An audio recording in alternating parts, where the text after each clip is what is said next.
এই ধরনের perspective text effect ফটোশপের মাধ্যমে কিভাবে তৈরি করা যায় সে বিষয়টি আজকে ভিডিওতে জানবো। প্রথমেই আমরা আমাদের প্রয়োজনীয় ইমেজটা ওপেন করব। আপনি যদি এই ইমেজটি ব্যবহার করতে চান, ডেসক্রিপশনে এটির লিংক দেওয়া রয়েছে, আপনি ওখান থেকে ডাউনলোড করে নিতে পারবেন। এবার আমরা আমাদের প্রয়োজনীয় টেক্সটটা লিখবো। এই জন্য আমরা টাইপ টুলে যাব, লেফট বাটন ক্লিক করব, এখানে আমাদের প্রয়োজনীয় টেক্সটটা দিয়ে দিব।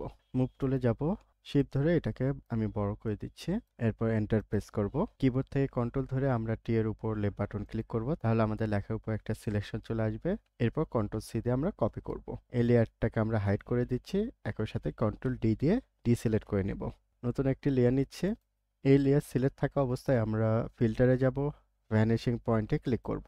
এটাকে আমরা জুম আউট করে নিতে পারি এখান থেকে। এরপর আমাদের পার্সপেক্টিভ অ্যাঙ্গেলটা দিয়ে দিতে হবে। তো আমি এই অংশে ক্লিক করলাম, এরপর এখানে ক্লিক করব, এখানে এবং এখানে। এখানে যদি লাল কালার আসে তাহলে আমাদের পার্সপেক্টিভ অ্যাঙ্গেল ঠিক নেই, এটাকে আমাদের ঠিক করতে হবে। তো আমরা এগুলো পয়েন্ট ঠিক করে নিচ্ছি। তো এখানে ব্লু কালার চলে এসেছে, তার মানে আমাদের পার্সপেক্টিভ অ্যাঙ্গেলটা ঠিক রয়েছে। এবার আমাদের কপি করা টেক্সটে কন্ট্রোল ভি দিয়ে পেস্ট করব। আমরা এখানে কন্ট্রোল টি দিতে পারি, দেন শিফট ধরে আমি কর্নার ধরে একটু ছোট করে নিচ্ছি। এরপর এটাকে লেফট বাটন চেপে ধরে ড্র্যাগ করে এর ভিতরে নিয়ে আসব।